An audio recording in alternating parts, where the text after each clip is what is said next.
Hey, good morning, you guys. So my name's Aaron St. John. This is going to be my first YouTube video.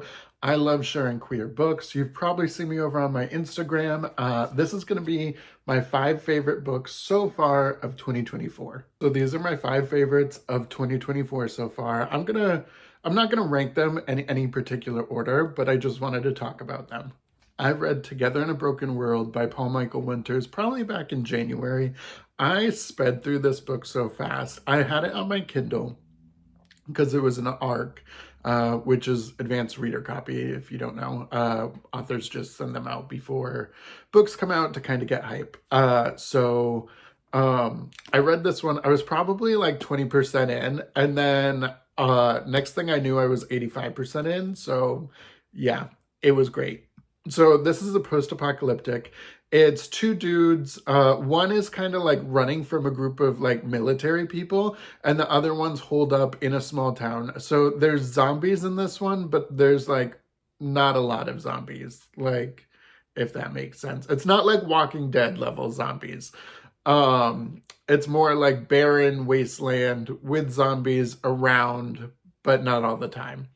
And so the 2 dudes meet, and then they decide to start traveling together to finish the first dude's mission. The military people follow them, try to capture them, whole 9 yards. I loved it. Like, I could not put it down. I was thoroughly entertained. Like, if you're looking for a fun, queer, zombie, post-apocalyptic, all that good stuff, this is the one you want. I read the entire Jade City trilogy, Jade City, Jade War, Jade Legacy. Honestly, I probably finished them all in a month. I listened to them all. So I originally Kindled Jade City, I want to say like 2 years ago, and I liked it, but like there were just a few things that were a little bit off for me. But then I was like, I really wanted to finish that trilogy. So I listened to it the second time. I want to say back in February or so. I could not put it down when I listened to it.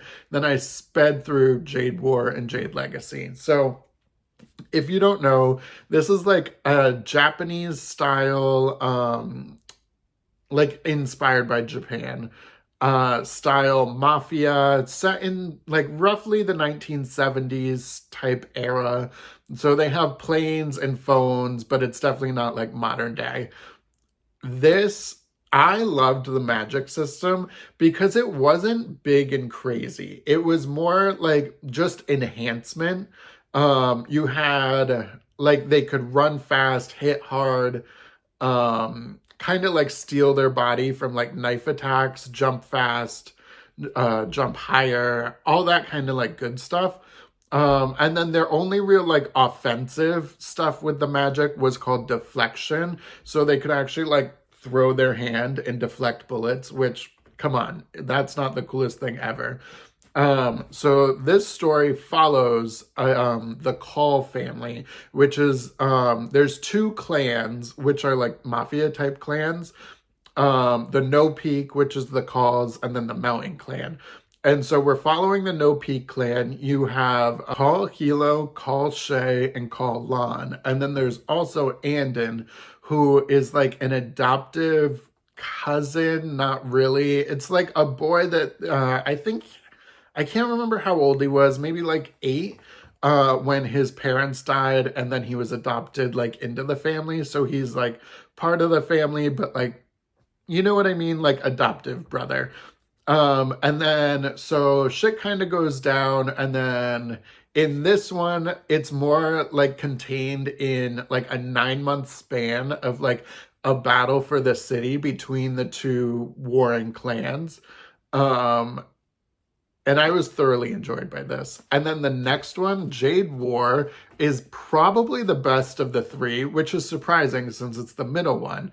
But Jade War mostly follows it follows all the same characters, just I feel like it followed one more, and I don't want to give it away, but I highly recommend this series. I mean, it's a big one. Like, how big is this book? This one's 500 pages.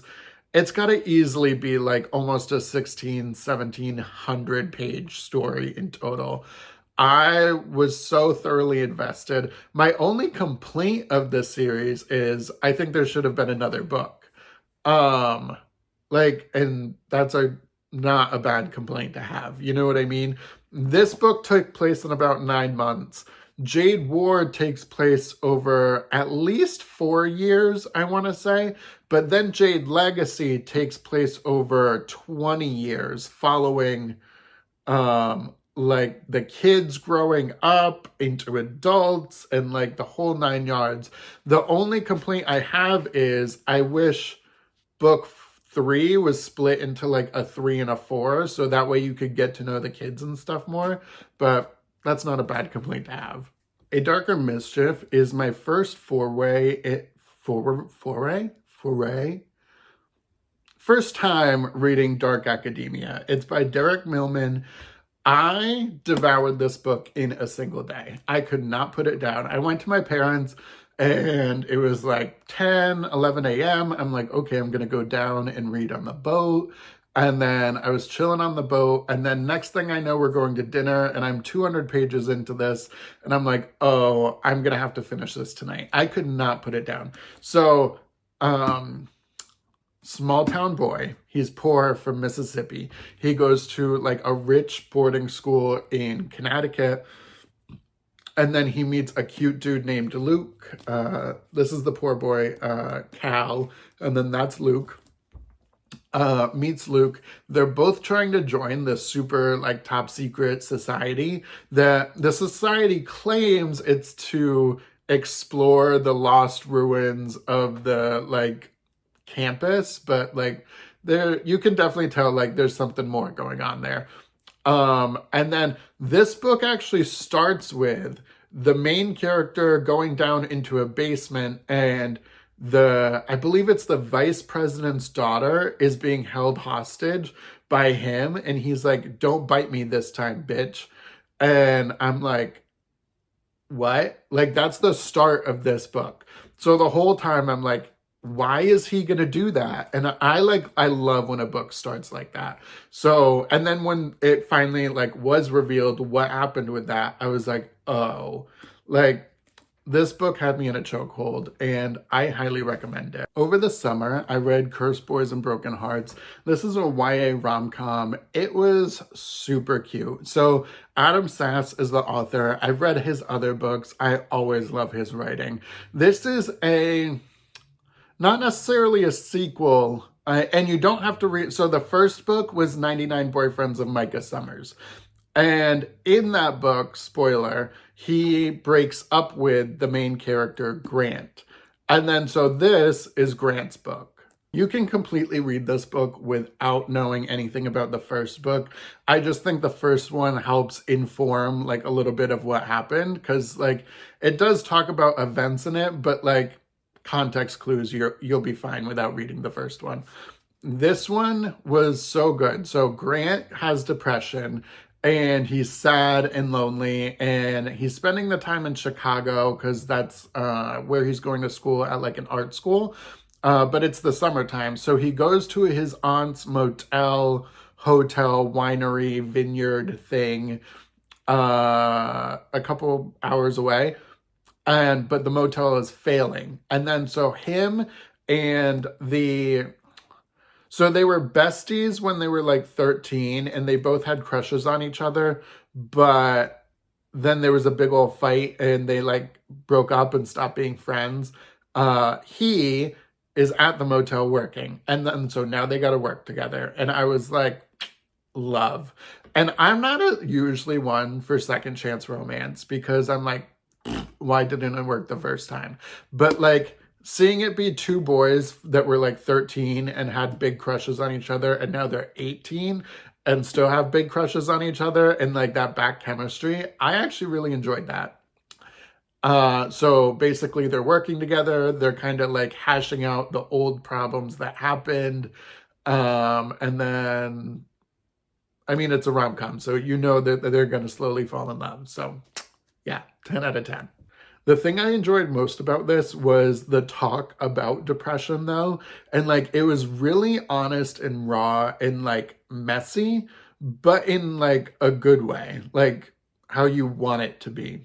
And I can never find the quote, but there was a quote in here where the main character was talking about his depression, and then the love interest, it was something like, that doesn't define you, like you're still like perfect, blah blah blah blah blah, something like that. Very much like an I see you moment, and it made me cry. Lastly, I recently read Summer Sons. I devoured this book, I want to say in like 2 days. I couldn't put it down. It was really good. I have some complaints, but the complaints aren't really bad. So I'm just going to get my complaint out of the way. This felt very inspired by Raven Boys, and like almost a little too much. Like specifically Dream Thieves. I was like, okay, we get it. You liked Dream Thieves. Cool. But besides that, I really enjoyed the book. Like, could not put it down. So the main character, his best friend, who went to live in a different city, but he was supposed to follow him to the different city. The best friend is found dead. And he knows that it was a murder, but it was ruled a suicide, but like he knows it wasn't. So he goes to the house that the best friend was living in and meets the roommate, and then slowly incorporates himself into the roommate's friend group, which was the best friend's friend group, and then is like trying to figure it out. But then, I don't know, like I'm trying not to spoil too much, but I think I can say that there's definitely like an undertone of he had feelings for the best friend and was like probably in love with him, but the main character doesn't think he did or doesn't realize he did, and he thinks he's straight, and come to find out he probably isn't. Wink. And then, yeah, anyway, just, oh, I should actually tell you the plot of this one. Sorry. So the plot is, it's a murder mystery essentially, but there's like a little bit of like ghosty elements involved to it. And it's called like a Southern Gothic, which is like very like much what it is. And there's like an old ghost story, an old